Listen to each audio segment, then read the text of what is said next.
Oh my God. I feel judged. Yeah. I feel judged. Man, Yeah, we here. no. Don't start that. Have you had this yet? I have not. Go ahead. Try it. That's yours. This my Try it. thank you. Try So it. this I is tasted it. This is KG's Alamo Splash Gorilla Drink. I saw he had posted something about it. Yep. And I was like, oh, I didn't even know he had another flavor. This is it. See it on camera. I want you to try it live on air. Get your first reaction. This is what we're doing. I like the new packaging. I like the new bottles. Yeah, the new bottles are nice. They are. New bottles are nice. Very nice. Very dope. Here he go. Get the smell test. Smell good. Okay.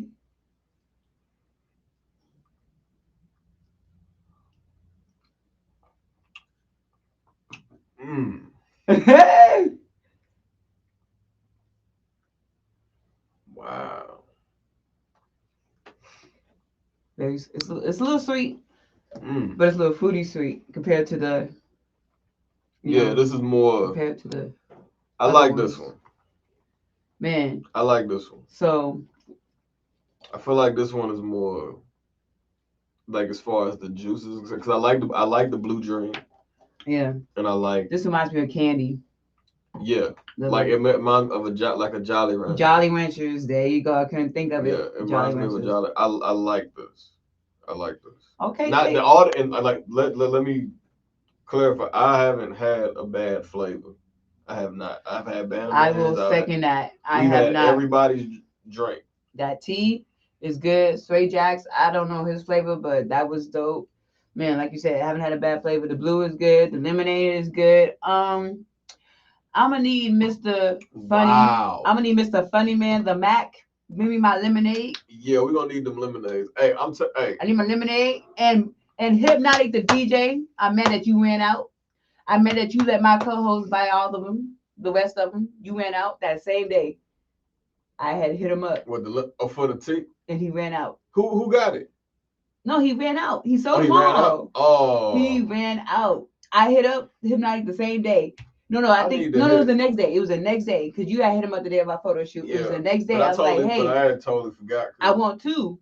He's like, man, I went out. He probably put yours to the side if you. I don't know. But he's gonna re-up. He's not gonna take long to re-up. He re-ups fast. But man, I was like, you sold out. And then I'm like, I don't remember drinking both of my teas. He's like, you could have just told me if they good. They good. I was like, no, I saved my bottles. I don't remember drinking. So I'm over here looking for my extra tea. I'm like, oh, here's the empty. Here's the second empty bottle. I guess I did drink 2 teas. I was like, I don't remember drinking both teas. I was like, I guess I drank. No, Hypnotic got it.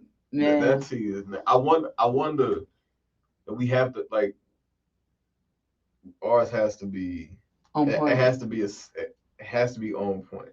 It's gonna be on point. It is, but it's funny because I will bring some of these to work, and all they see is a gorilla drink, and they be like, "Ma'am, is there something extra in that drink?" I'm like, "No, it's just juice." I was like, "You sure?" I was like, "I'm sure. I would not bring this to work if it's more than just drink in my juice." But they look at these, they're like, "Is there a different one for each flavor?" I was like, "Yep, it is." So we're gonna be sipping this tonight as we, really do what we do. You know I'm a boss, every checking facts. You know I've been on since a Cabbage Patch. Every music don't hit, then don't send me that. And my only rebuttal is where you ask. You know I'm a boss, every checking facts. You know I've been on since a Cabbage Patch. And every music don't hit, then don't send me that. And my only rebuttal is where you ask. But we're gonna get into episode 3 of season 4. You already know who I am. You go DJ Baby Blue Diamond. Hey, and you know it's your fella C1. And this is the Well You Ask podcast. Man. So if you don't know, I don't know if you might not know, but Fiesta starts this week. Yeah, I'm aware. So you're gonna go to if y'all go to any Fiesta events, just be safe. That's all I ask, is that you be safe, protect yourselves out there. But man, Fiesta. I low-key want to go to the Taste of New Orleans. I love that. I love me some crawfish. Yeah. That's just my thing. So just be safe out there. Also, Upstage is having Overton this weekend. So Overton from Living Single. Oh yeah. I ain't gonna sing. I can't sing. Single. I'm a 90s kind of girl. Keep your head up, but I ain't gonna sing. But I Nah, know that'd be you know nice. the rest of it? I don't. You don't know the rest Keep of your it? head up. What? Keep your head up. That's right. Some to the Like left, to you the told me, right. you gotta fight with my homegirl standing to my left. Am I right? True blue. Stank like blue. Look at you. Look at you. You Yeah, gotta understand, I grew and up he with claiming he women. can't. He claiming he don't spit. He low key spit bars right there. You know it's not his bars, but you low key. Nah, I grew up with women. That's all like the living singles, Martins. So it's crazy because like me, you know, I'm like the only black person at my job. And well, not at my job, but with the close people I work with, and you know, they always talk about Friends. I'm like, I grew up with living single. I didn't watch Friends. Don't get me wrong, Friends is Friends is dope. Funny. I'm not saying Friends is not funny, but I didn't grow up watching Friends. Like now that I'm older, I watch Friends, but growing up, it was living single. It wasn't Friends. Yeah. So that's a little, you know, different. They don't even know what living single is. So yeah, living single. They can't relate. Yeah, living single is so much better. Like, and I know people are saying that now. Like living single came out when I was a kid. Like I remember the first episode. So I don't necessarily remember when Friends happened, but I knew it. It was around the same time because they took the ideas and all that. Right. You know the history. You know the history of it. So Living Single was actually called Friends. Yeah. If you don't know. Yeah, that was the original. Because if you think about it, Friends ain't nothing but a bunch of like think about look, so the Mayo version of you feel what I'm saying? Like it really is. Both shows had a specific number of individuals who were friends with each other, and a couple of them dated within the group, and they lived in around the same complex building, everything. So both settings were in New York. Exactly. Just one happened to be Manhattan. The other one may have been the Bronx. Like it may have been or whatever. You know what I'm saying? Now you know. So yeah, Man, well, if you don't know, a lot of stuff happened while we was gone, especially the Oscars. Before we get into the big situation of the Oscars, I just want to say congratulations to everybody who won. I didn't get to see it, but congratulations to everybody that won. We was on this This Mic Could Talk during the Oscars, so we didn't get to see it, but and I also saw a snippet of Megan Thee Stallion's performance, and she killed it. She even added a little freestyle, added Zendaya into her little freestyle because Zendaya was in the audience. So I thought that's dope when you can, make your lyrics fit whatever's going on, because not too many artists can do that. But that's dope. You know what's so funny? What? Go ahead. It's hilarious. It's baffling to me how even at the upper echelon of entertainment, that the scales are tipped and unfairly in a female's favor. I'm gonna tell you why. Bill Cosby got ridiculed. Yeah. I mean, named drugged through the mud. Some people feel like it was justified. Some people don't. People have their opinions on that. Yeah. We're not gonna get into all that. I'm just making a point. Yeah. He went to prison for a little bit at 80 plus years old. Yeah. They sent that man to prison. No problem. They had no qualms. Had no qualms about doing that. He did it. Guilty. Well, you out. So, well, of course, with recanting statements and evidence and just things of that nature, that man is out. Of prison, right? But the point I'm making is that as far as him, when those allegations were made public, everybody immediately had something to say at him about it. Yeah. The situation with Megan Thee Stallion and Tory Lanez. Uh-oh. Here we go. When this came out, everybody drugged Tory Lanez. Rightfully so, because when you hear some dude shooting at whoever who's supposed to be his chick friend or whatever. With Chris Brown. What do you mean? With the Rihanna situation, they drug him until the evidence came out that she was exactly the same thing. The same thing. Right? The same thing. Rihanna is a whole billionaire now. Yeah. Nobody, even when Chris came out with that documentary he put out about a few years ago, her people was trying to get him to shut up about it. Well, not just that too. With the recent situation with Chris Brown and that girl, I don't know exactly what happened, but he had a recent situation, and luckily Chris Brown had text messages at the go. Right. Yeah. And they drugged that was him, recently. And they still drugged him until Chris Brown look at the evidence, and now they're like, oh, my bad. Yeah. It's only a my bad. It's only a not I'm sorry. No, I'm sorry. Oh, let's turn this same energy over to this chick that was proven lying. Because Tory Lanez actually got canceled, right? He couldn't play it on shows. He couldn't even come in the States to make money. Nope. He couldn't do it. And Meg Thee Stallion is performing at the Oscars. It's performing at the Oscars, and it's been made, and it's been clipped a few times. Because the case is still ongoing. That's not true. Oh yeah, the case is ongoing, but the evidence is coming out. It's like, no, that ain't true. So why is you understand what I'm saying? The females, yeah. I just like when I didn't even think. Once you said her name, I was like, that's really fun. Like that's really really crazy. It's all good. Next year they're gonna have Tory Lanez before the dog. I'm joking. I don't know. I don't want to see. They are not gonna have Tory. I know. I'm not saying he did it because we know he did it. The evidence proved that he did it. But I'm not really a big Tory Lanez fan like that. Like he had a couple songs here and there, but I wasn't that big of a fan. Me and Inglorious Rappers podcast went back and forth trying to talk about the Chick Steaks mixtape. Is that what it's called? The who? Tory Lanez mixtape that he had out. Chick Steaks. I don't know name. I don't follow his music. Me either. That's what I say. I don't listen to his music like that. But they try to go back and forth saying that was the best mixtape. I didn't feel like the samples he used, he did justice with them except for Unsprung. All the other samples he could have done better. That's just me. Especially that Jagged Edge sample. That's a classic Jagged Edge song. I think it was He Can't Love You, and he did not do it better with. He didn't do that good with the sample. Like on the mixtape scene, like if you that is a very bold statement to make for any fan or any individual to make, to say this mixtape is the best mixtape. Why? Because most of us in this generation that's coming up, as we're getting older, we remember mixtape Weezy.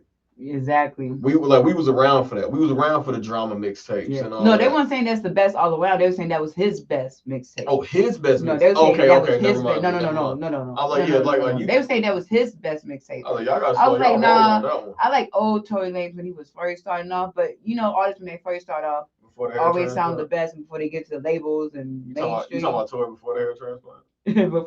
way before the hair transplant. No, Tory before he got into actual label and push, before people really know who Tory Lanez were. I like this music. It's like you feel like he was more just like The Weeknd. I love The Weeknd before people knew who he was. Oh, before they became like mainstream commercial. Why is that? Do you feel like the well, mainstream always changes your sound. Just like The Weeknd, we knew The Weeknd for back when he was singing about drugs, sex, and you can feel the pain. But now he's more mainstream and pop. He's more pop. It's more EDM type beats type. He's not like that. I don't know. I just love the old. Compared to what was his mixtape Thursday or something like that, or the week. I forgot the name of his mixtape, but this is better back when he first started. Just like Party Next Door was good when he first started. And then when people get mainstream, it's just like, we all know mixtape Weezy is different from mainstream Weezy. What do y'all like better? We all like mixtape Weezy. Back before Weezy really got big, Hot Boys Weezy. And then when he slowly started doing his own, he was still good. But then eventually, just like when Jay-Z first started, media. Like your content should. I'm not saying it changes drastically, but they do. When you become more to the masses, they do want you to sound more appealing to everybody. Well, the one thing I can say about Wayne is whatever Wayne has decided to do, like won't nobody telling Wayne what to do. Well, no, I'm not saying nobody was telling Wayne what to do. That's not what I was saying. But he knows, like artists know, even if you don't have a label, you got to change your music to appeal to the masses. Especially as the time changes, the era changes. Now that we're in the social media phase, the TikTok phase, you've seen what's popular, what's not popular, your sound is going to change. What they used to do back in the 90s ain't gonna do now, but now we're seeing that what we did in the 90s is coming back. Yeah. All the samples is coming back. Like I saw a TikTok where this guy was trying to show this girl who Silk was, and they had Silk singing a whole bunch of songs. She none of the songs. And when they started singing in Meeting in My Bedroom, the first thing she said was, "Come here, be that thinking." I'm like, ma'am, they singing the original version. I'm like, they killing the original version, and here you go talking about come here. I'm like, I feel like that version. I don't know why. I guess it's the way she's saying it. It just sounds so vulgar. it is that one and the other one. It's cool. But That it's one like, and there's another one. Mulatto has a meeting in my bedroom version too. Mulatto raunchy as shit. Oh, if you don't listen to Big Lotto, she's Big Lotto now, man. If you don't listen to Big Lotto, No, I'm a fan of Lotto. Not for real. she Like, is. When she was on the rap game with, yeah. yeah, I like was. her, She you can killed tell it. her like her whole presence, her whole package. You know what I'm saying? I You knew can she tell she had was like something when she natural. was Yeah, younger. like she could tell she was naturally her. It was nothing over the top that she was doing. You know what I'm saying?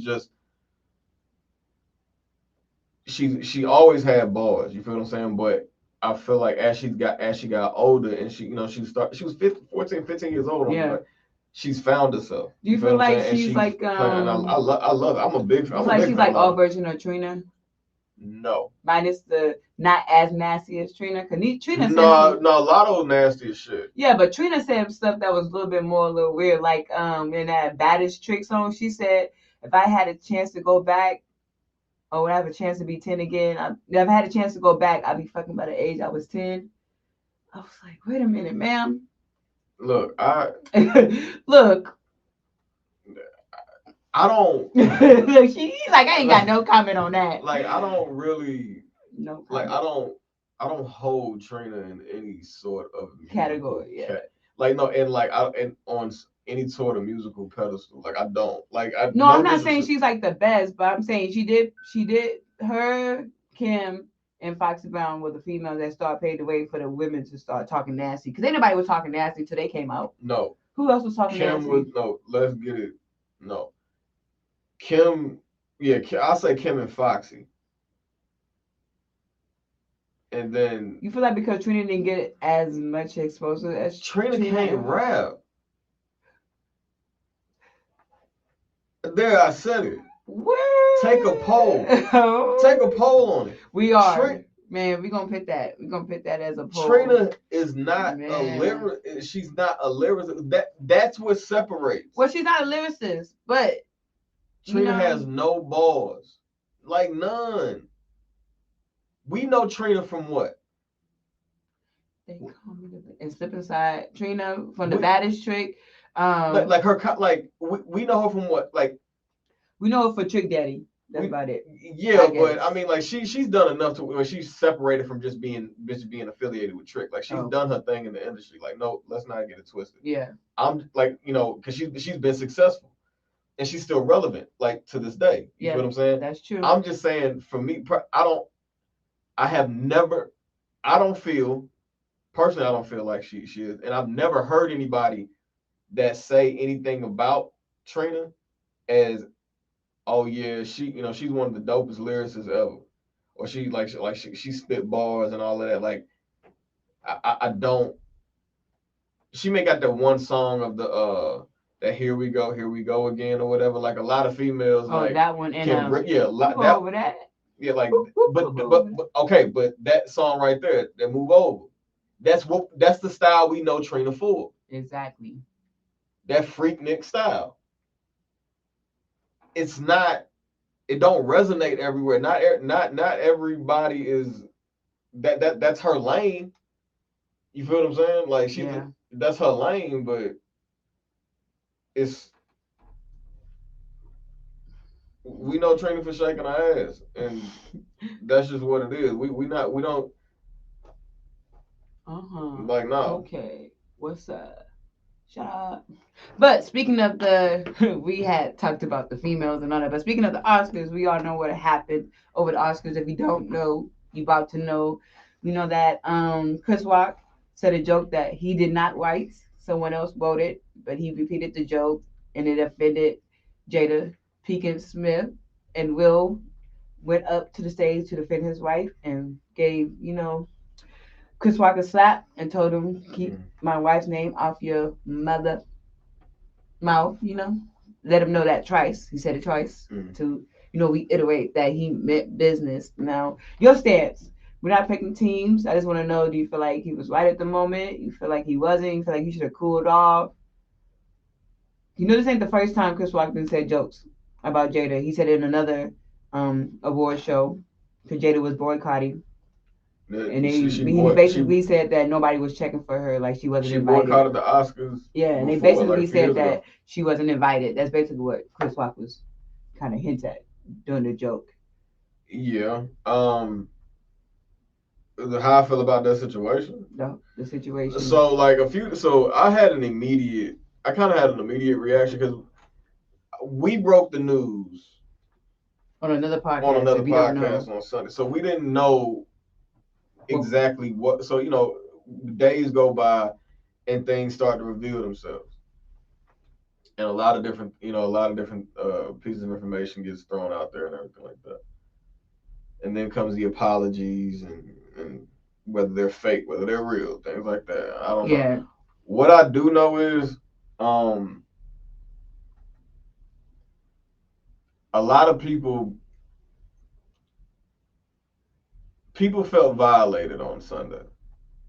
That's how I can sum this up. Yes. And people are like, Will laughed at first, right? Well, Jada did too. No, she never laughed when Chris said that. She never laughed at that. I seen the video. She never laughed at that. So what are the pictures that are surfacing of her smiling? That wasn't from that. Oh, I seen the video and picture. Yeah, two different things. Yeah, like I saw the actual video. Her live reaction. That wasn't. Will laughed because like Will is like in the moment of whatever. But once the camera left off of, and you notice when Chris, if you go look at the video, and Chris is like, "Oh yeah, oh come on, that was a good one," like that, right? He's looking in their direction. Yeah. So that means between the time the camera was on Will and between the time he started walking up on Chris, he realized that wait a minute, hold on. This is deeply rooted from something else. Yeah. Or when he saw Jada was like not feeling that. Clearly Jada felt a little violated. I want to know your thoughts on and Will reacted. A lot of people have been saying that Jada never defends Will. She never defends Will. In none situations. No. Like, that one picture where you have that, Jada's laying back with the legs open and Will has his legs crossed. They said that sums up everything. It's a tale. It's a tale, and to be honest with you, that picture right there is a little dated, right? It is. But seeing how events have transpired since then, doesn't it make sense now? It makes sense. You feel what I'm saying? And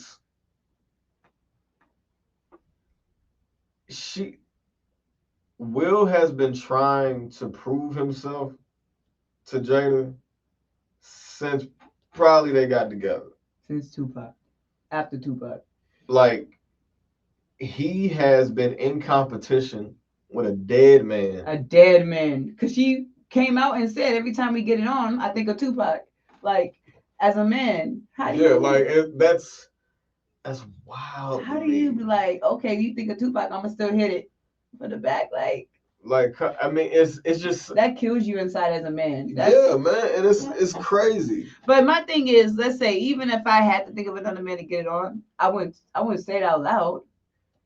It's just certain things you don't need to say. You could have kept that to yourself. But that's what I'm saying is like Jada has never respected. I don't feel like she's ever respected Will on that level. And then even not as her man, not as her husband, and then even after the after the entanglement with August Alsina came out, and everyone kept giving Will the joke, especially with the crying eyes. She never once said, "Well, I'm the one that stepped out. I'm the one that tried to be." And then on top of that, because of course, me and my wife had these conversations. She was like, "Babe, I've been saving you from hopping on people's asses our entire relationship." That's what she's supposed to in a marriage. Right. She was like, because you do the same for her. Right. She was like, there is no way on your biggest night I'm allowing you to get up, walk up and go really embarrass yourself. But vice versa. If someone says something about you, ain't no way you're gonna let your wife get up. You're supposed to be like that. She was like, nah. She was like, no. We'll see him at the after party. We'll address it then, because it's not like they weren't gonna see each other. But not even. It was the wrong time. It was just the wrong time. Even if it wasn't just the after party, they're gonna see each other eventually. Right. It's Hollywood. And that I'm not. Hey, check. I'm not upset at all. Of and how what he did is what he did is when he did it. Is when he did it, and really who he did it, like who he did it to is well. You feel what I'm saying? Like that's his profession. Like that's his profession. Like that's what they. You know what I'm saying? That's what they do. But this is another thing too, because it came out that one, he didn't like the joke. Two, that a lot of that the writers wrote a whole bunch of stuff that Chris Rock omitted. You think Chris Rock could have omitted that? I think. To be honest with you, and I said this to my wife as well. This is because like I've been seeing things from both sides. Me like, too. I've been trying to see things from both sides the entire time. And it's like so like if somebody's because my wife is of the belief if she's not backing down on it, she's like there's no way he knew. She was like if her fans didn't know, like it didn't make sense with how she was saying it. She was like if her fans didn't know that she had a picture, she did a whole red table talk. Right. That I was like, well, once you did a whole red table talk about it, I was like, and two, I'm like, the fans and a personal relationship with Chris is not like that's not the same thing. It's not. But I saw what she was understanding with it too, because every celebrity is not in tune with what other celebrities are doing. That's so I understood that. Fans, yeah. So I'm like, well, okay, well, dang, like, okay, yeah, you got a point right there. I just don't. I don't know, like I said, if he felt like that's what he needed to do, cool. But let it have been speculation, kind of like how my coach said, because of course everybody we done talked about it, like the whole team done talked about it. Yeah. It's kind of hard not to talk about. It's everywhere. Yeah. That's what everybody's talking about. So Dana White, the president of the UFC, when it happened, put the video on his IG and was like, finally, an Oscars worth watching. Yeah. So you know how crazy this is. It's gotten that far. I just feel like I said, if he was gonna do that, if that's how he felt, okay, cool. That's your natural feeling. Whatever. I just like how my coach said, he was like, if I see myself walking up on somebody on stage in that type of situation, I'm gonna probably drag him off stage and have my words backstage. Exactly. And then whatever happens after that is all pure speculation. Probably how it should have been. Not for everybody to see. Exactly. Now, do you feel like the person who wrote the joke should come out and be like, hey, I'm the one that wrote it? Or should they just keep quiet? Should and what they're gonna do are two different things. They're not gonna do it. They're not gonna do it. But everybody knows that the Oscars right for people. Exactly. You feel what I'm saying? Like, yeah, Chris does ad libs and stuff like that, but it was stuck. Majority of the stuff was written by somebody else. Because Chris Rock came out and said that he didn't write it. Someone else wrote it. Right. But I saw a comment someone posted because Alvin Perry shared it because he's a local comedian here in San Antonio. Someone made a comment saying that, well, do we even need comedians anymore with all these TikTok comedians and Facebook comedians? Do we even need stand-up comedians? And Alvin Perry shared it and said, I want to see you come up here on stage and do a 30-minute set or a 20-minute set by yourself and make people laugh. So people are getting confused with stand-up comedians and Facebook comedians because he said just because your grandma can get on TikTok and make you laugh don't mean she can get on stage and make somebody laugh. Those are two different things. And I also wanted to bring up too that man, my mind just went blank. I'm trying to think what was the second thing I wanted to talk about. Man, my mind went blank. I'm not that old. But yeah, that's one of the things people shared was that how we don't need stand-up comedians anymore. I thought that was stupid. We always want to need stand-up comedians. And then now his ticket sales went up. Chris Rock's ticket sales, not only did they go up, his prices for the tickets went up too. So he low-key making money on that. And then some people. And I'll tell you this, dude. Will slapping Chris Rock had no effect on his career. Not. I'm not even talking about the career. It's like if his goal was to get people to stop doing what he yelled at Chris, keep Jada's name out of mouth. Yeah. Out their mouth. Andrew Schultz didn't listen to that. Yeah. At all, and it's hilarious. Well, a lot of people, like you said, videos, pictures, are two different things. You know, a lot of people kept saying maybe it's fake. Some people thought that Chris Rock had makeup on. Cause you know, like you said, when people zoom into pictures and they make it seem like you have a blemish here, a blemish there. I'm like, nah, I don't think it was fake. That man got slapped. He did.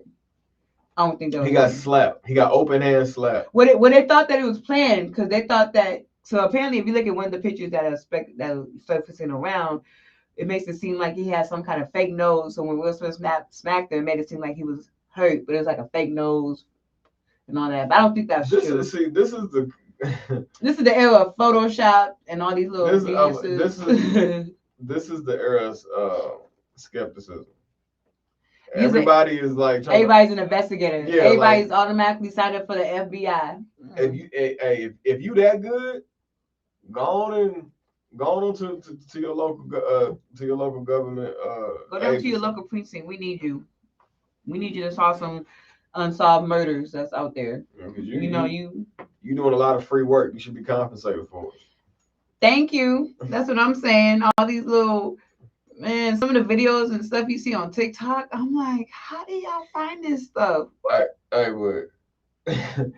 I will say this: anybody can get walked up on. Mm-hmm. Let's not. Anybody can get walked up on. It no matter how big you are, how small you are, whether 2 people know you or 10 million people know you. Yes, you can. Anybody. Whether nobody knows you. Floyd Mayweather is probably one of the most secured celebrities on the planet. Yeah. As far as celebrity standpoint, athlete and whatever. Mm.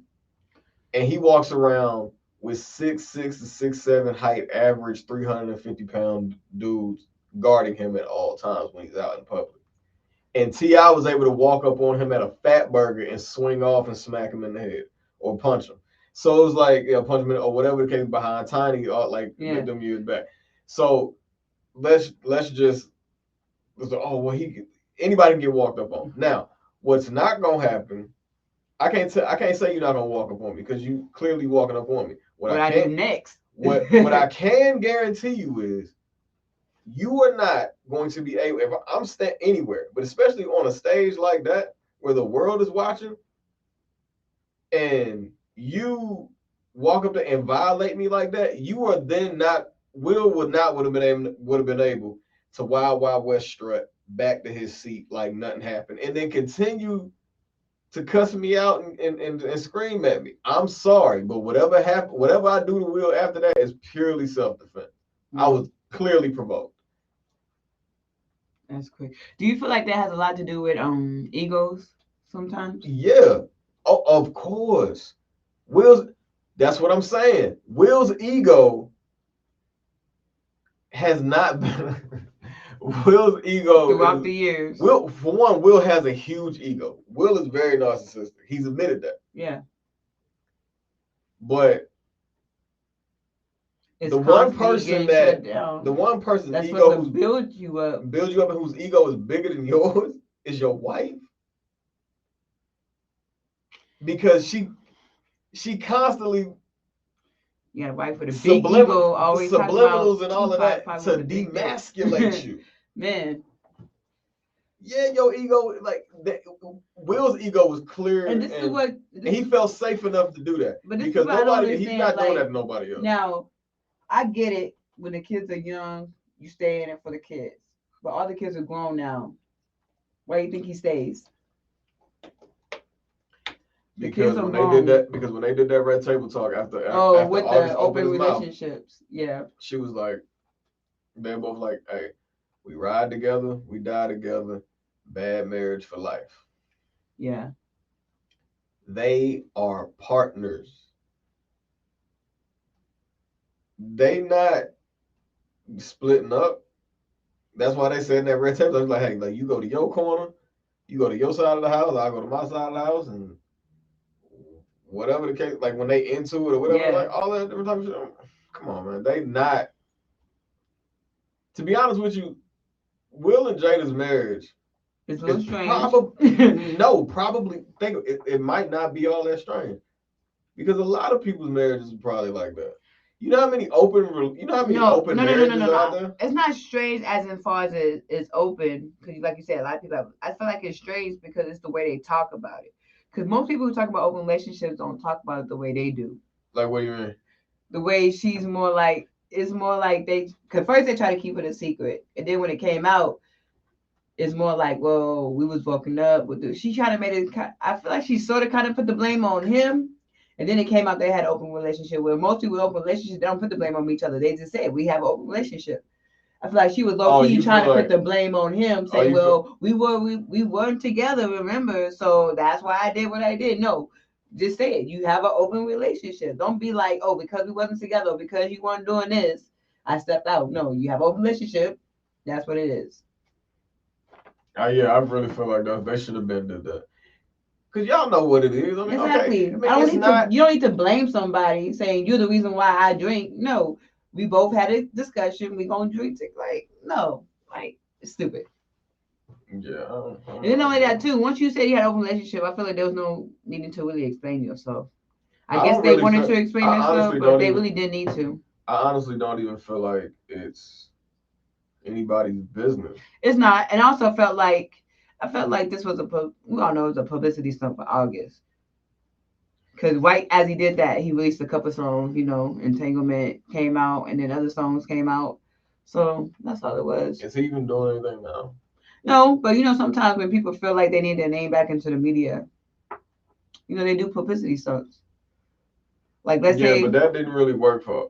Well, it worked for a while, a minute. Yeah, and then he got to release the Entanglement song, so it kind of all, it kind of all came in together right at perfect timing. But like you said, it died out. Well, I will say this. Let me take that back because I almost asked an insulting question like, is he doing it? He don't have to really do nothing now. Now he don't. Why? Because anything that happens with Will and Jada, they're gonna always bring. They're gonna always bring him up. They did that.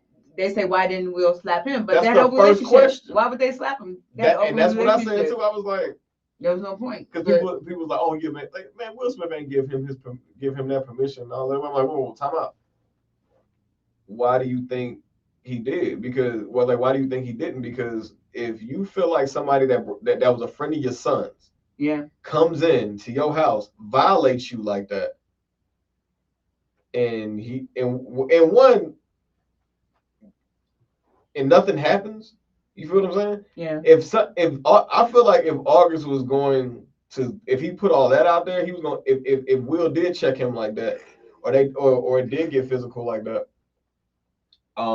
August would have said that. Exactly. But he didn't. He didn't. But at the same time, we don't know what Will did or did not do behind closed doors. But that's what I'm saying.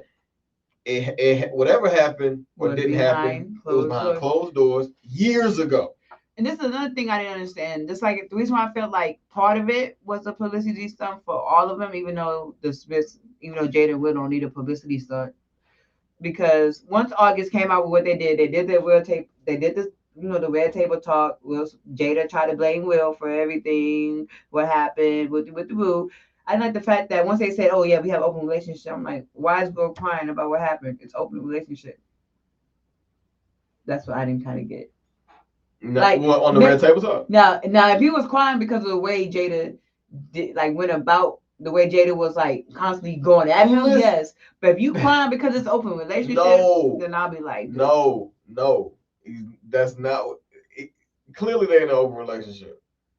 But what I'm saying, it's a one-sided open relationship. Maybe not. Jada thought she was in an open relationship. It was like, who gave you that idea? No, it's not a one-sided one because I guarantee you Will done did his shit. It's just whoever he did it with is doing what they supposed to do, keeping their mouth shut. Shut the fuck up. You feel what I'm saying? What did UCJ say? Shut the fuck up. Yeah. August really didn't need to do that shit. Like he really didn't. He did. Because to be honest with you, Will, they were starting to. But they low key outed. Climb again. But they low key outed themselves. If you see the table talk with August, I've seen it when he was talking about how he was addicted to perks once he fell off the stage, and Jada was there to help him through that addiction. They low key told it on themselves. I low key was like, once she said that, I was just like, yeah, they fucking. What? Because he went over there? No. So this is what happened. So they had a red table talk about addiction. August, if y'all don't know, he did a concert. He fell on stage, got injured, got addicted to Percocets, and Jada happened to be the one that helped him through the addiction. She was there like almost every day with him, helping him get over that addiction. But my thing is like, okay, so if I have a friend that's about the same age as me and my mama low key helping him through the addiction, like there every day, but attended to him in a way that's kind of weird, I'm gonna be like, yeah, they sleeping together. And if you saw that interaction with each other on the West Table Talk during that episode, you kind of got a vibe like something's Probably up. the way she was looking at him.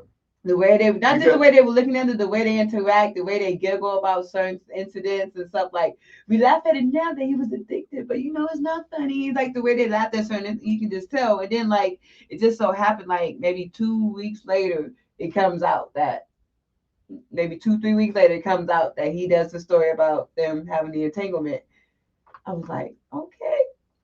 Because that's what came to my head. When I saw the interaction, I'm thinking, but I'm like, maybe I'm just thinking, maybe I'm just speculating. He was fucking. Thank you. Addicted to Percocet says he had enough to.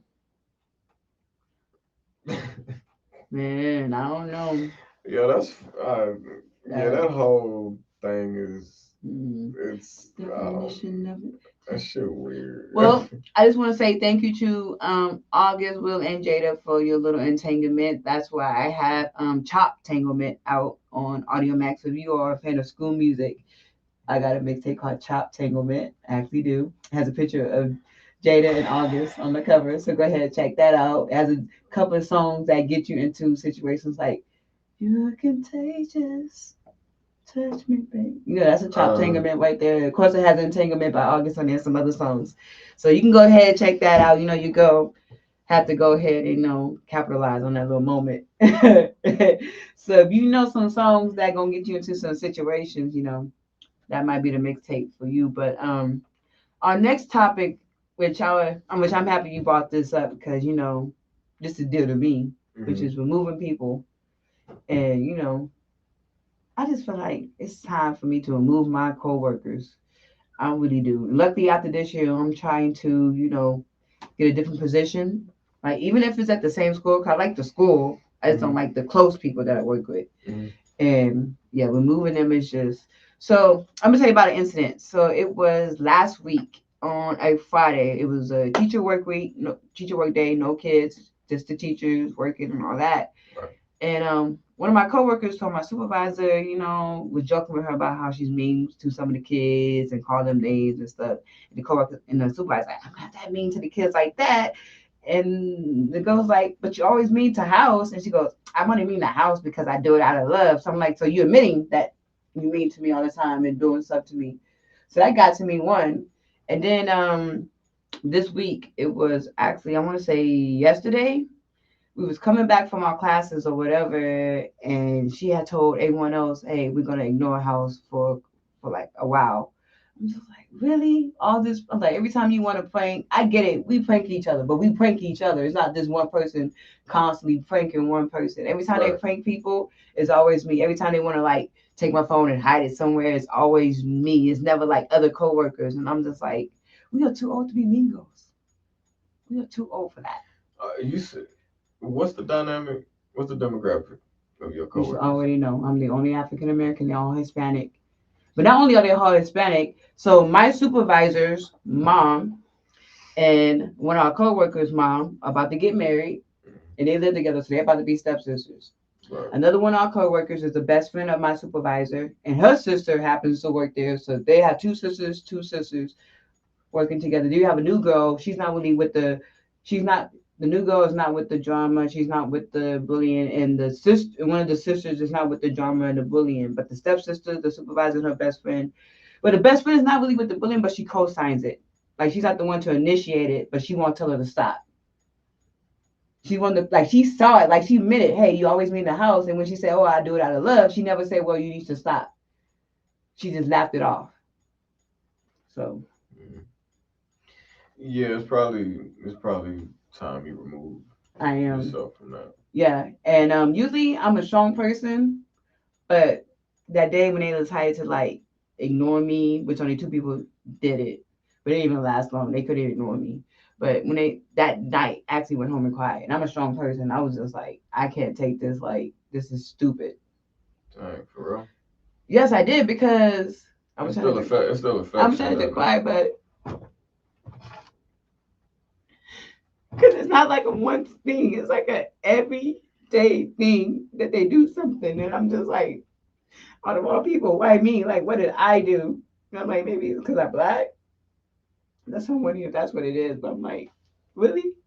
Because like when we first started the job, my supervisor had just got hired. And I was the second person hired. So like we had got close, and then we got a third girl hired. So all three of us was close. And then when we started getting these new people, it's like the whole dynamic changed. And I'm just like, really? And I'm like, I don't know. But I feel like I'm the only one that works there that actually love kids. So I feel like they're the only ones that do it for money. I feel like they don't really love the kids. For them, it's a socializing. It is. It's a social setting. But like they go out, they hang out, they do stuff. Like I'm not trying to hang out with them. That's not what I'm saying. But it's like I'm not going to treat you different. Well, you're the odd, you're the odd person out. I am. Like it's almost like you're in you're in a tag along situation because all of them are kind of like family.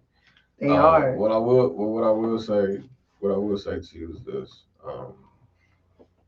you are very, and I know like we all have our breaking points. Hell, I had a breakdown on the mat last night. I had a breakdown on the mat last night because you know everything that's going on with me personally. At the house, with my wife's pops and everything. That's been since November of 2020, and late October, early November 2020, and I'm usually very reserved in my, like I'm in tune with my emotions and stuff, but like when I need to compartmentalize and all of that, that's what I do. You feel what I'm saying? Like, and I've told my wife that. She was like, "Why haven't you don't really?" I was like, "Cause I can't right now." Yeah. You feel what I'm saying? Because I can't break down and I can't really be vulnerable because I gotta be strong for you. Exactly. And I told her that. I was like, for you and Talia, what I'm saying? Bronny don't really know what's really going on. Yeah. Like that. But for y'all to, what I'm saying, I have to. And because I've dealt with Duff a lot of my life. And like this is like she ain't really dealt with that like that. And so now I'm like, okay, yeah, I know how I feel, but I can't, so I've been bottling up, coming here, going to practice, getting up every, just in the routine and stuff, and then got on I have a routine. Yeah. When on my way to practice, and that routine was not working. It was just not working. I'm like, I'm not saying nothing, but on the inside, I'm kind of panicking a little bit. I'm like, man, like I'm like, I don't like this feeling because I had that feeling before in the military. But it's uncomfortable. You feel what I'm saying? So like I'm like, okay, I'm like bouncing through different things. Like on the way there, I'm like, okay, let me play this. Yeah. I'm like, no man, this ain't working. Okay, this ain't working. I'm like, oh man, like what am I? So like I'm trying to be calm, trying to be cool and all of that. Yeah. And I pull in, and I'm usually like, hey, what's happening? They were like, I didn't say anything. I'm just in my in my thoughts and stuff. Yeah. And in the middle, like right as we were sparring, like my teammate looked at me. He was like, bro. He's like, man, I'm trying to shake it off because I can feel it, but I can feel it coming up. Yeah. I'm like, oh no. I'm trying to shake it off. So I go behind the little wall right there, trying to get myself together, come back, and then like we're going, and I'm like, I'm like my eyes are tearing up. Like I'm like, oh shit. Yeah. He's like, bro, he's like, don't worry about me. We'll just float. And then like the bell went off, and I like bent down. I put my face in my shirt, and I bent down. He was like, bro, he's like, man, you all right, man? Take a round. I'm like, man, I ran to the bathroom, and I'm like hitting stuff, and I'm like, I'm in the stall, I'm hitting stuff. I'm like screaming to myself, trying to talk, and my team, coach included, like they let me have that moment, and they didn't say nothing.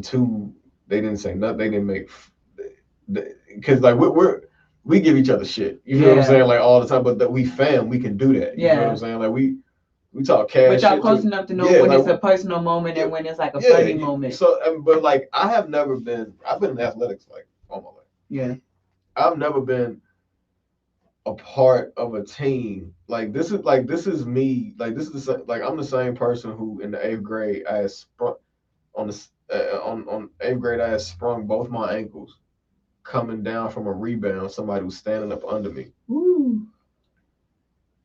And this is during athletics. It wasn't even a game. It was just during athletics, yeah. like with the basketball team and everything. And I had to take myself to the nurse because the coach didn't think what was going on with me was serious. I can't walk. Oh, that happens a lot. So when I go to uh when I'm not at school and he found out why I'm not in school, he called me and apologizes and all of that. So I'm like, I've never been a part of a team where my entire athletic life where anyone supported or shown care or a morsel of concern of what I had going on personally. And like my coach is not the type of person, especially during sparring. Yeah. We throwing. Like it's live sparring. We throwing. You feel what I'm saying? And he is. I knew he told me earlier today. He like that's why I took it easy on you, one love. You know what I'm saying? Like because he understood. But I didn't even have I didn't he didn't even have to tell me. You know what I'm saying? Yeah. He had to tell me. You know that's why I took it. I already knew. You feel what I'm saying? Because what's understood don't have to be explained. He knows how they know how I come in there, and I didn't come in there like that last night. You feel what I'm saying? Yeah. So I want to say, I know it's hard to like how we try to fight back tears and everything like that because of where we at. No, like this is I've cried plenty of times on this platform. And what I've learned, especially like being an adult, is like the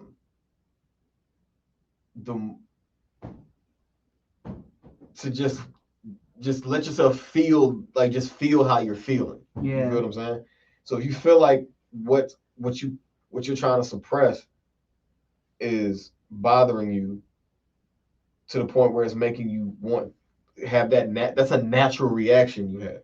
Yeah. Don't fight that. Like now, don't get me wrong. There's certain natural reactions you need to kind of like curb because that can probably land you in prison. Somebody. Yeah, or stuff like that. But yeah, tears and all that. Like no, go through it, feel it. Yeah, I did last night. It just so happened that yeah. So I cried last. Like I said, I cried. And it just so happened that I cried during the video. So I'm making a video for one of our deacons that our church passed away. Mm-hmm. And he was a dope deacon. He worked at one of the middle schools that I went to middle school with.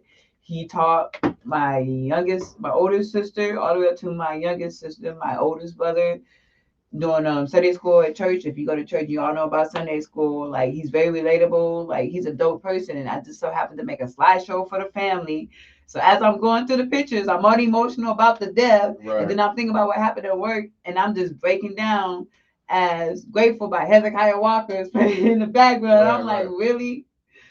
I'm like, really? This is what you're doing right now? And I just had a moment and I broke down. Like I even posted on my Snapchat, like, I'm done with it. And I know she saw it. I know my supervisor saw it. I wanted her to see it.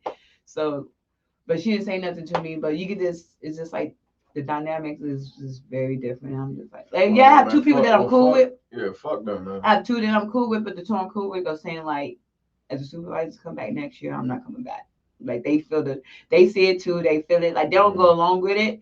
And like they want to say something, but they know they say something they feel like is really going to be a big dynamic. Like she's going to really like take it out on us. Yeah. But they see it too. They notice it too. They notice how when we're doing certain things, like we're all supposed to be in the cafeteria watching the kids eat lunch.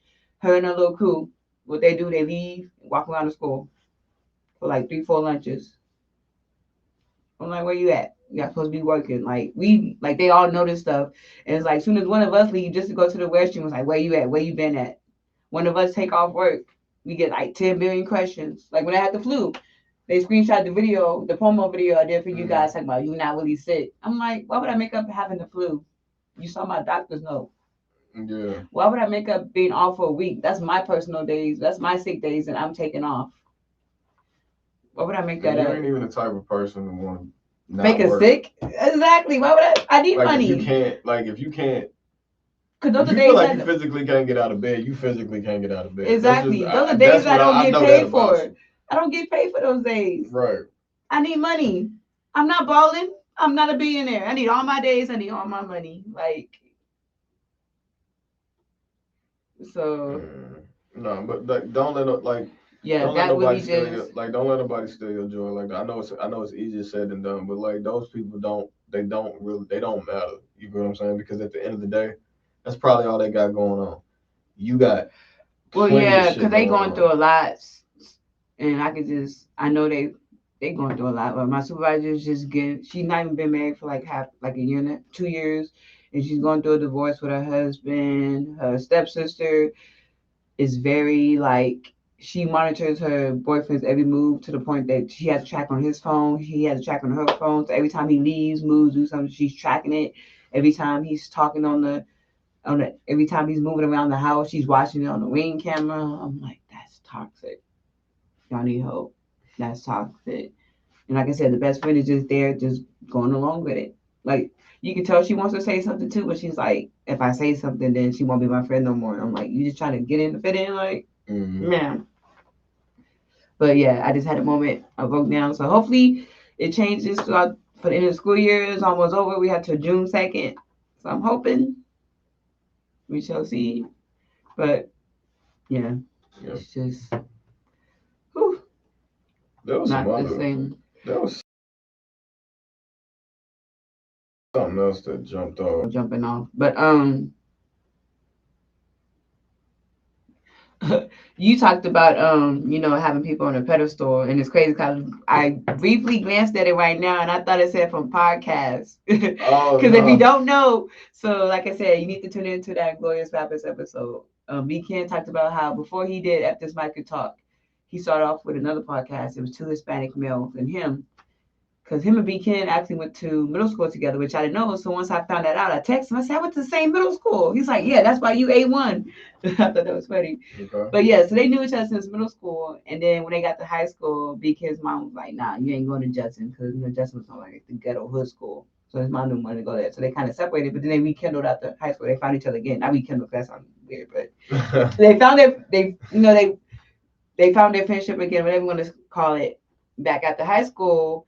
And then that's when they're like, okay, we should add you to the podcast, two Hispanics, two blacks, even it out. But the Hispanic crew was like, nah, we don't want to we don't want to add him. We just want you.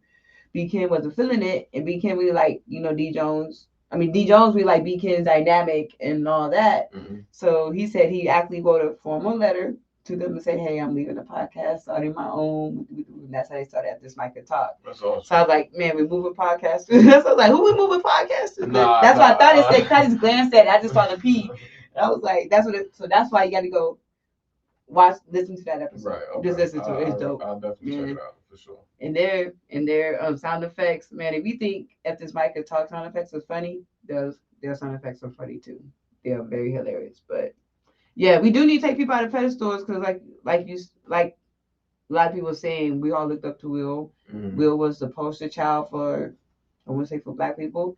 But they said it on the podcast on Glorious Rappers. Will Smith was the poster child for black people. He did the clean raps. He barely cursed. Mm-hmm. His show talked about a lot of issues that white people to make it white people understand. Because sometimes when black people talk about black people issues, we understand, but white people like I don't get it. But they did it in a way where it's like, oh, we understand. So they looked at him. They had him up here. So when he did what he did, it kind of bring him down a couple notches, too. I don't think it. To me, I don't feel like it does. Well, a lot of people do feel like that because the narrative has been since it happened that people said it. The Oscars is not for the ghetto not. Why you think you have the Will Smith, the Denzels, people like what's the female actress that never get enough credit like she should? Angela Bassett, people like that. Yeah, it's not. You ain't gonna see no Ice Cube at the Oscars, even though he did a couple movies. Right. Ludacris is not at the Oscars. He did a couple movies. Right. So I mean, I just I don't. For me, I don't. I don't think it does. I feel like it's dangerous to put people on pedestals, like because one, they're human, right, and you'll lose sight of that, and you'll always end up being disappointed very quick, like that. you know, the main people we love, well, not we, but people in general love to put on pedestals. Pastors. Yeah. Pastors, bishops, priests. Okay, They see that here's my thing. and they think of, they don't think of it, oh, he's human too. They see that position, they automatically assume, oh my, he's like the perfect. Yeah. Even though he's human too, just because he has that title, pastor, deacon, first lady, second lady, missionary. But here's the thing though, like I get that. Don't get me wrong. I just feel like it's just certain things you probably shouldn't be doing as a pastor. No, I'm not. Like when you are well, like the teaching main and stuff that preaching. people get caught, that the pastors be getting caught for. Yes, you're not supposed to do that. But like, but I feel like small stuff. I don't know how. Like a pastor cursing or something like that. Well, that that doesn't bother me at all. No, not just that. I don't know what else. I don't know. I'm trying to think of what's small, but you know, just like in general, pastors, people are human. I'm not saying it's right to cheat. I'm not saying that, because I can tell you what my pastor's on his third wife, and his third wife was a mistress. That's another story. But I'm not saying like to cheat. I'm not saying to steal, kill, none of that, to lie. But you know, like, you're human. You tend to make a mistake, even if it was to, like, I don't know what's something small that's considered small. I can't think right now. I mean, the smallest, biggest thing would be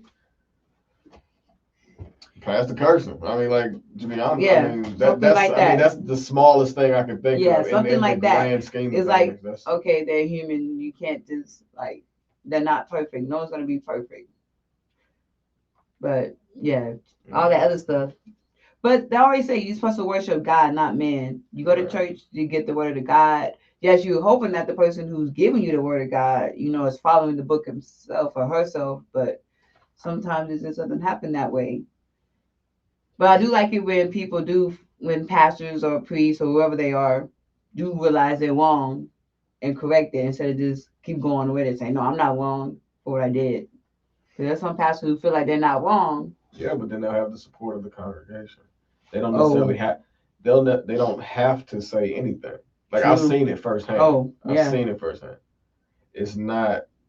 He ain't got to say nothing, or he or she ain't got to say. It was most time that he. That's why I keep saying he. Yeah. But he ain't got to say nothing. His cronies are gonna say something. And then what's crazy is, like, it's like, I always see, like, you know, we see the big pastors and the big names and these big stories, you know.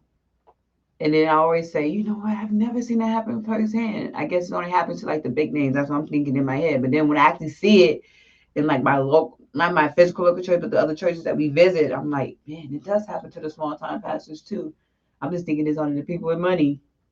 But it's like, yeah, it can happen to anybody. It can. Who do you feel like, in, besides Will Smith with the situation, who do you feel like in Hollywood you feel like is on a pedestal? It's like on a real high pedestal that you just like, man, don't deserve to be there. And then there's some people who you feel like low key. I'm not saying we should put them on there, but you know, like the Denzel and Angela Bassett, you know, they deserve to be kind of up there. They you know, kind of look up to them. But who do you feel like is up there? That's like, nah, why you put them up there? Like Kim Kardashian, why is she up there? Do you have a problem with the Kardashians? No, I'm just using that as an example. I don't have a problem with the Kardashians. I like the sister that used to be with Rob Biscuit. Only because I like her and Rob dynamic. They made the show. Are you talking about Courtney? Courtney and Rob Kardashian, man. Not, is it Rob? No, his name is not Rob. What's his name? Scott. Courtney and Scott made the show. Rob low-key made the show too, before he got big and fat and started eating.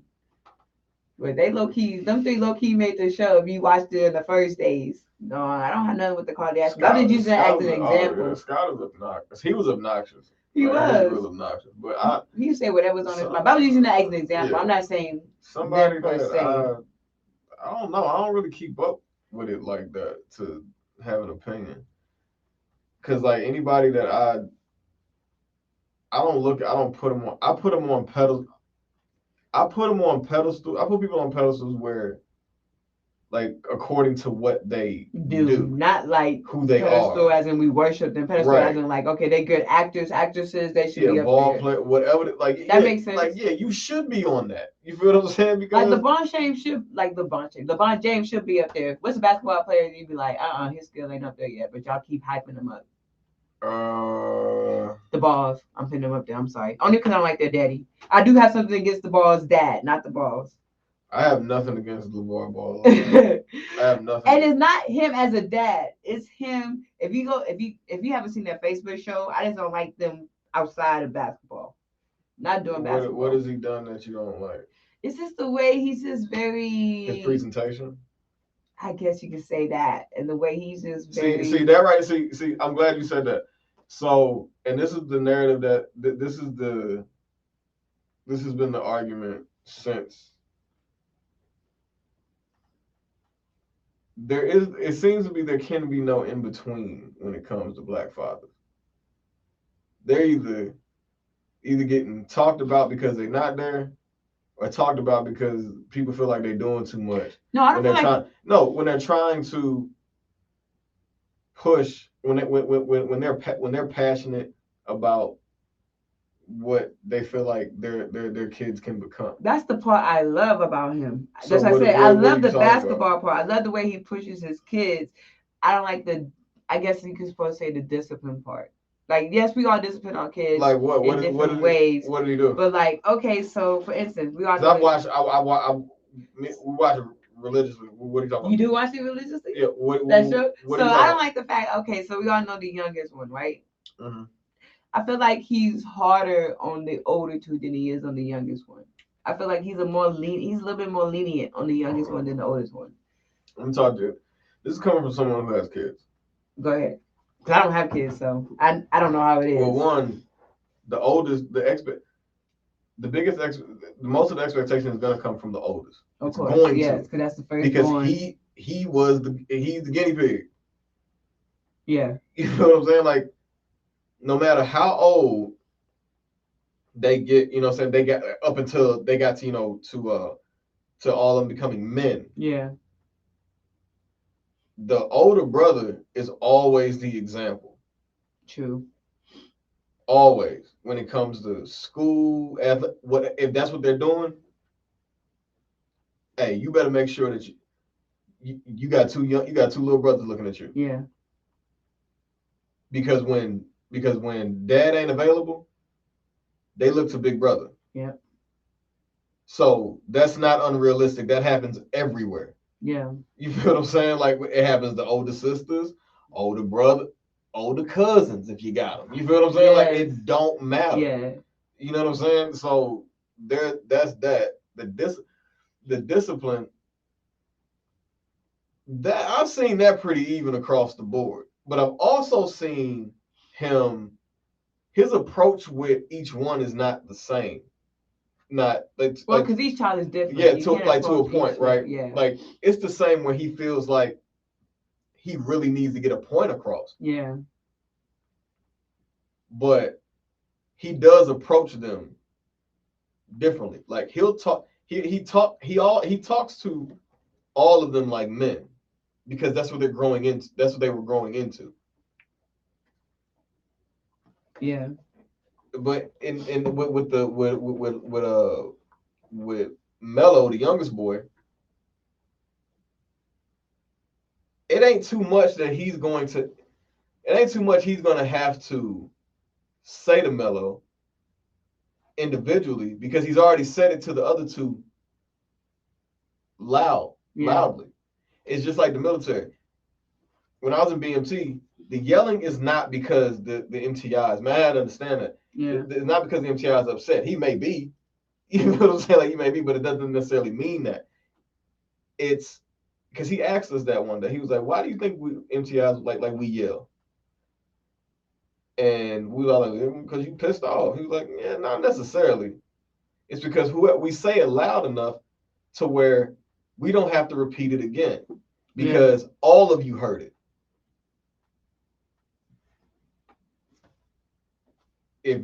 if that's how you know what I'm saying, if that's how you rocking, I've never had an issue with LeVar Ball. Has he said some crazy stuff like he better than Michael Jordan and all that? Yeah, that's just that's more funny. That's just he just know him. he ain't better than Mike. Yeah, that's just funny. He know that. I don't fault him for that. He says things get a rise out of people like that. Yeah. Like he does, but when it comes to like get down to brass tacks on it, that man is a loyal, committed. No, he is. I can't say that. Yeah, I can say that. Especially if you don't watch the show, you don't know that the mom, I think, had a stroke, right? Yeah. She had a stroke, so she's going through relearning how to speak again. And he even told his boy. He could have stepped out. He could have been a hoe. He could have been a Jada. But he decided to. Yeah, I remember when he told. I didn't mean to say that. Yes, I remember when he told the boys, he was like, "Don't worry." He was like, "That's your mama, cool." Hey, he's like, "Don't worry about her. I got her." Yeah, I got her. I also like that the boys help too. And that's one thing I do like too, because some kids they could get famous, make it big, but like nah, they could have been like, I'm gonna pay somebody to help my mama talk again, but they're hands on too. So I like that. That's pretty dope. Yeah, I do. I saw a couple episodes of their show and the Curry show because it happened to pop up on my Facebook page. The Curry show. Steph Curry had his own show too. When? On Facebook. He did? Yeah, he had a show too. When? I don't know when, but he had a show. You know that? No, I didn't know that. I forgot the name of it, but yeah, Steph Curry had a little show on Facebook. So yeah, so shout out to them. Yeah, I watched a little bit of both because I'm not biased to one or the other. I just liked it because it popped up. I would have watched that. I didn't know that. See, what happened was it happened to pop up on my on my Facebook, and I was just like, what? They have a show, just like the bar show popped up, and I just got. After one episode, you just get hooked because the next episode come on right after the other. Mm-hmm. I think it's called man, I don't know the name of the show they had on Facebook.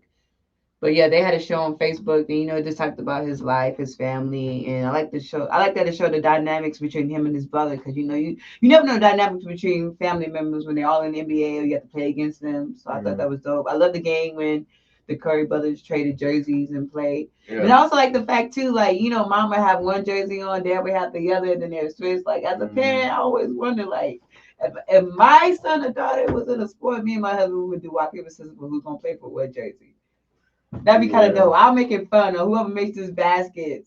I'll make it fun. I feel like that's kind of dope. That's probably how they did it. That's probably how they did it in the beginning before, when they were together. Yeah, but I feel like, when they were together, I feel like that's dope. And then when you have your sister coming out to support you, I love the fact that Steph and his daughter has a little thing that they do after every game. So that's kind of dope. Yeah. And then, like I said, I got a deeper, because before I saw the bar show, I ain't going to lie, from, the way the social media presented people, I didn't like the daddy at all. But then when I saw the show, I was like, okay, you pretty decent dude. You're a cool dude. You're cool.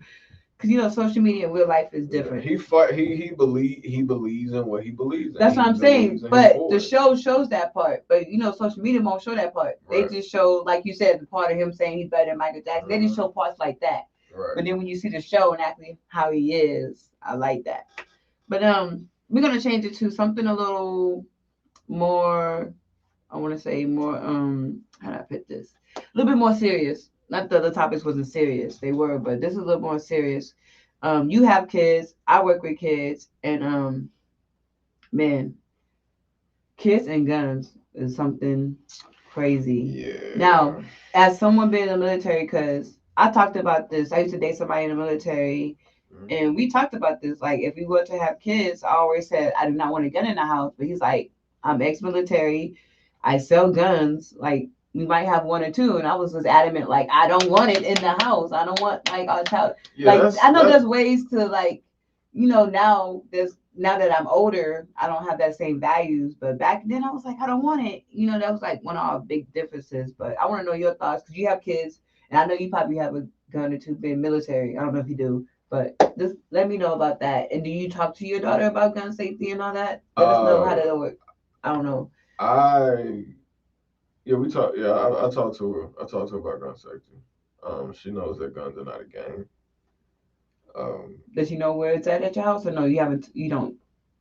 Is that not the conversation? Cause some kids do know where they're. Well, one, I don't have a firearm. Okay, that's good. But if you did, but like that's my. That's your personal thing. No, that's not even my personal thing. I'm going to get one. Okay. I'm going to get one, but for the longest, it's been that. Yeah. Been that debate between me and my wife about having it. See, but at least y'all have that conversation. Yeah, because her whole thing, and I understand where she's coming from. As far as like every incident I hear about with a child with a gun is always a gun that they found in the house or whatever like that, or accidental, everything. And I was like, yeah, I get all of that, but like because those things happen, but they don't happen as often as you think. But they do happen too often because one is too much. Yeah. But I was like, how you can tell me or how you can show me an article or show me this research about what you're defending, I can do the exact same thing. But I also feel like majority of those situations, those parents did not sit down and say, "Hey, do not. This is gun safety." Or they left it out. Or they left it out. Or they don't give them a talk. You have to give kids a talk if you're gonna have a gun. You have to say, "Hey, guns, like you said, guns aren't for play. Yeah. Guns aren't a toy. Do not touch the gun." I used to work with a coach who she lived in the country, so they had a lot of guns because they do hunting. But she said she had her guns in one place and the bullets in another place, and none of her guns was loaded. Yeah. So, but country life is different from city life. But if you don't know why we brought this up, an incident happened in Missouri not too long ago where this 12 and 14-year-old were at a family function. It was the mother's brother was having a party. So her uncle was having a family function. I don't know why the mom wasn't there. Maybe mom was at work. I'm not sure.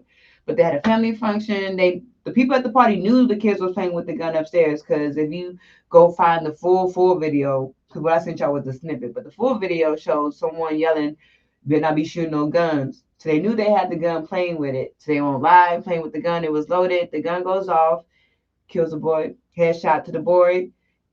He's dead. The girl looks at the body, I guess got scared, realized what she did. She picked it up and shot herself. Now, the family is saying that the gun went off and that she didn't kill herself. But clearly, it shows her picking up the gun and killing herself. A lot of people are speculating that she didn't want that burden on her of killing someone. So she killed herself. I'm not sure why she did it, but clearly you can see in the video she picked it up. But wow. I'm trying to figure out why the mom wasn't there. I'm trying to figure out why they had the gun in the first place. Because the people knew it was loaded because they kept saying you better not be shooting no guns. Why they even? And what kind of gun is that? Because I've never seen that with the. Because it looked like a drill where they had the connection to it. I don't know what kind of. I don't know anything about guns. That's why I didn't see the actual gun. I just heard about the story.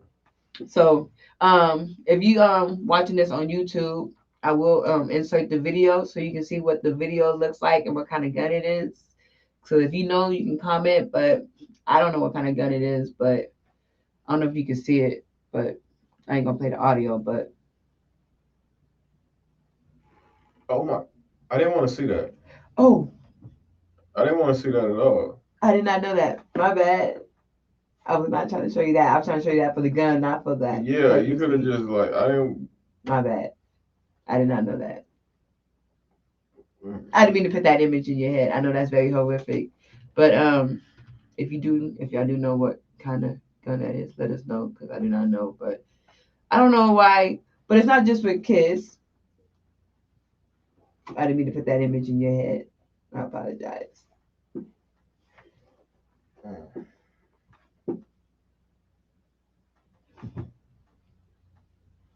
I guess we're gonna move on to another subject. Yeah, we're not gonna. Yeah, let's hop on to that too much longer. Damn. Yeah, that's crazy.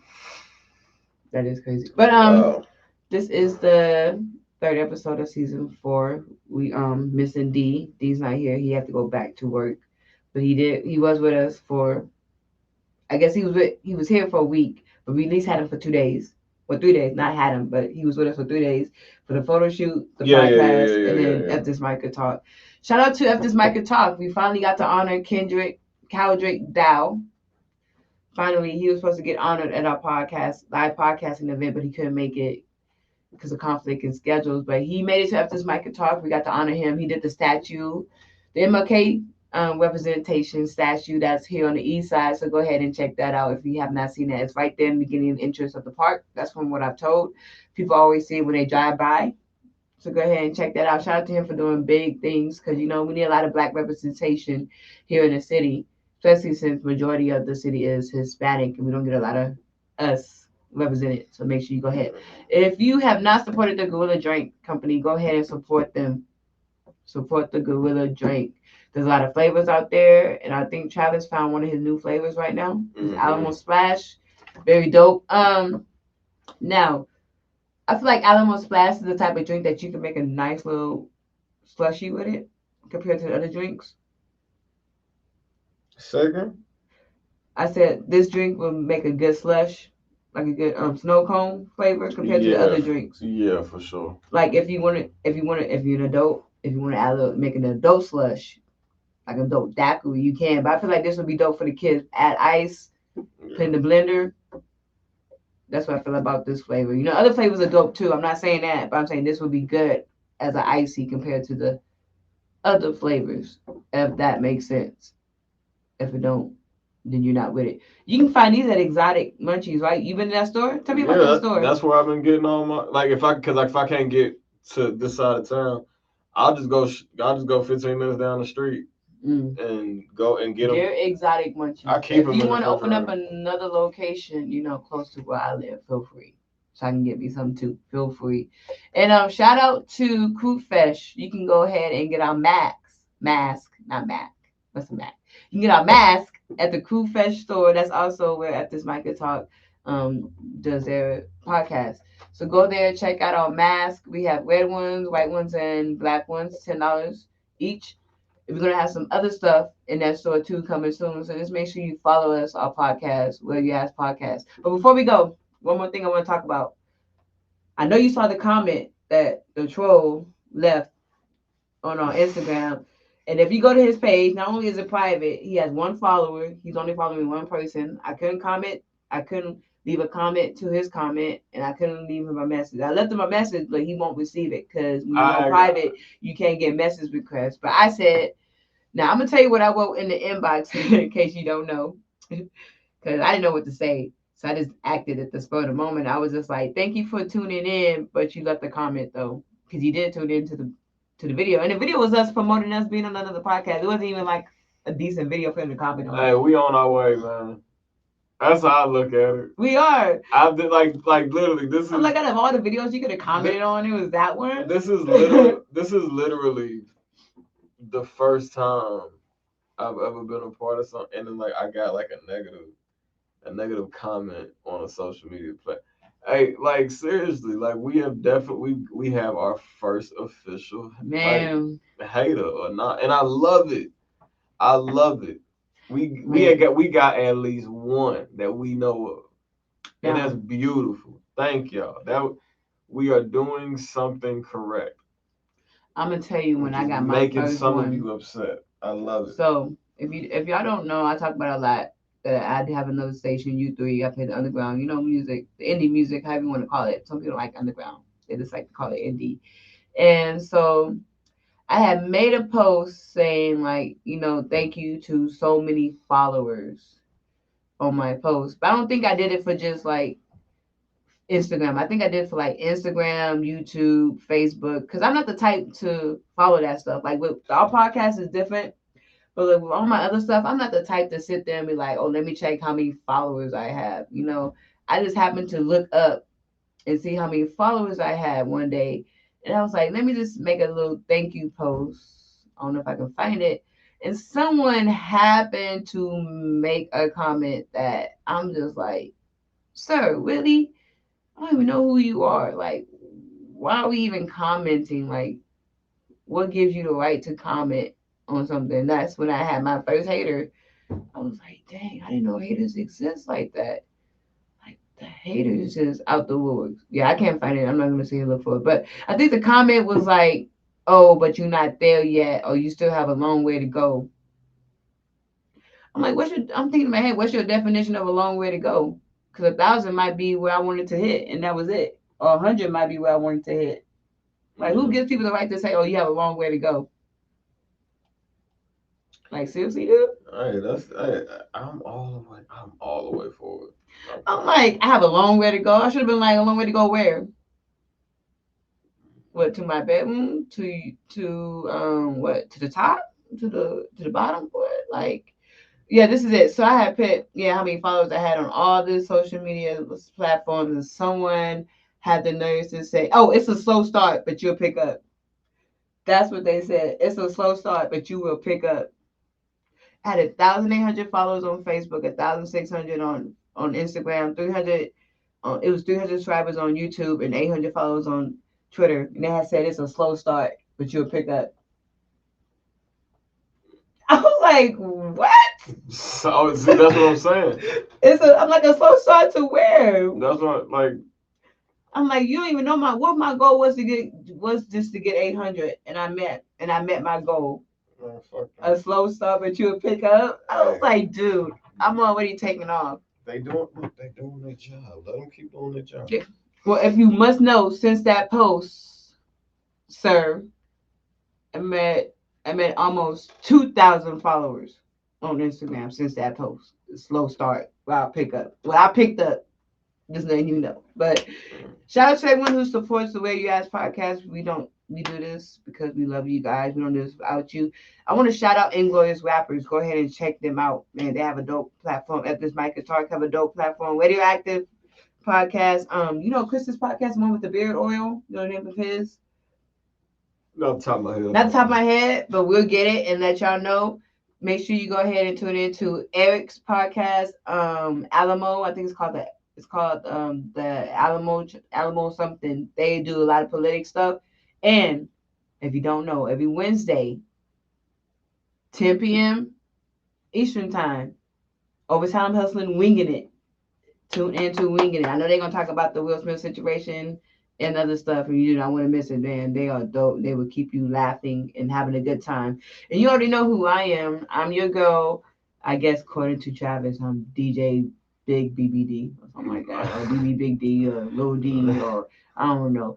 Which is crazy because we had a kid today. I guess he had food from some chicken place, and on the bag of the chicken place it says size matters. Size does matter. I'm like, parents, I know it's a chicken place, but don't bring that to school. That's not school appropriate. It's really not. But what a picture of a chicken on it. We all know we call chicken cock sometimes, so it just didn't go well with the branding. But yeah, I'm DJ Baby Blue Diamond. It's your fella T1. And we are signing out. Peace.